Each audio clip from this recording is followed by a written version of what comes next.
안녕하십니까? 세부 부동산 114 바비입니다. 이 내용들은 필리핀에서 부동산 투자를 준비하시는 분들에게 기초적인 정보를 제공하기 위해 준비하였습니다. 저는 여러분들이 묻지마 투자를 하시는 걸 절대 권하지 않습니다. 차근차근 접근하고 점점 깊고 전문적인 내용들로 채워나가겠습니다. 이 내용들로 인해 여러분들이 보다 현명한 투자를 하시는데 도움이 되었으면 합니다. 매일 필리핀 부동산에 대한 정보, 필리핀 상식에 관한 이야기가 필요하신 분들은 꼭 구독하셔서 무료로 알찬 정보를 알아가시기 바랍니다. 이번 시간에는 필리핀에서 부동산을 매매할 때 반드시 필요한 서류에 대해 알아보겠습니다. 여러분이 필리핀에서 부동산을 매매하실 때 꼭 이 부분을 체크하셔서 나중에 문제가 생기지 않도록 하시기 바랍니다. 매매계약서가 일단 필요합니다. 매매계약서는 부동산의 소유권을 매도인으로부터 매수인에게 양도한다는 문서입니다. 여기에는 부동산의 위치, 크기, 가격 등 거래에 필요한 모든 세부 정보가 포함됩니다. 도아스라는 것도 있습니다. 도아스는 한국말로 해석하면 똑같이 매매계약서입니다. 하지만 필리핀에서 명의이전을 할 때 반드시 있어야 하는 계약서입니다. 디드 오브 세일이라는 매매계약서는 명의이전에는 굳이 없어도 되는 문서이지만 도아스는 반드시 요구되는 문서입니다. 세금 신고서도 필요합니다. 세금 신고서는 해당 부동산이 있는 지방자치단체에서 발급한 것입니다. 여기에는 부동산의 평가가치에 대한 정보를 제공합니다. 카라는 것도 필요합니다. 카는 국세청에서 발행한 것으로 매도인이 필요한 세금을 납부했다는 근거로 사용됩니다. 세금 납부 증명서.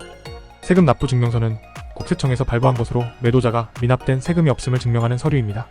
참고로 미납된 세금이 있으면 세금을 납부 전에는 명의이전이 이루어지지 않습니다.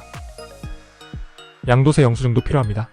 양도세 영수증은 거래하는 부동산이 있는 지방자치단체에서 발행하는 영수증으로 필요한 양도세가 납부되었음을 증명합니다. 타이틀 원본. 흔히 타이틀이라고 부르는 것으로 매도인이 이 부동산을 법적으로 소유하고 있다는 것을 증명하는 법적 문서입니다. 여기에는 해당 부동산의 위치, 크기 및 경계와 같은 필요한 모든 세부 정보가 포함됩니다.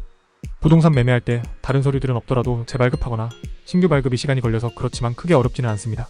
하지만 타이틀과 도아스라고 부르는 공증된 매매계약서가 없으면 명의이전 업무가 불가능하다고 보셔도 무방합니다.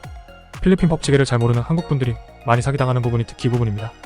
어떤 이유로도 이것들이 없으면 명의이전이 불가능하니 혹여나 개인적으로 거래하시거나 필리핀 중개인과 거래하실 때 반드시 체크하시기 바랍니다. 실제로 이런 사례로 저희에게 도움을 요청하는 경우가 꽤 있습니다. 최신 부동산 세금 영수증.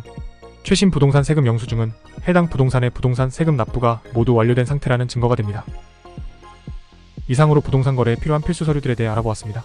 한국 사람으로서 제일 난감한 것은 필리핀 중개인이 서류 진행에 있어 이런저런 이유로 일처리를 제대로 안 하는 것입니다. 소위 말해서 수수료는 받고 실질적으로 일처리는 안 해서 재산권이 문제가 생길 수도 있는 상황이 발생할 수도 있다는 것입니다. 더 기가 막힌 건 본인 잘못으로 야기된 이런 문제에서 나 몰라라 하는 경우도 잘 발생하고 연락을 아예 안 받거나 사라지는 경우도 발생한다는 것입니다. 이런 상황일 때 저희에게 연락이 와서 도와달라고 하시는데 수습할 수 있는 경우도 있지만 해결이 안 되어 재산권이 사라지는 상황도 있으면 안타까우면서도 답답할 때가 있습니다. 꼭 저희에게 매매를 진행하지 않더라도 부동산 명의이전 업무만 처리를 도와드릴 수도 있으니 지인과 직거래 등 개인 대 개인 거래일 때도 연락하시기 바랍니다. 오늘도 즐거운 필리핀 생활 되시기 바랍니다.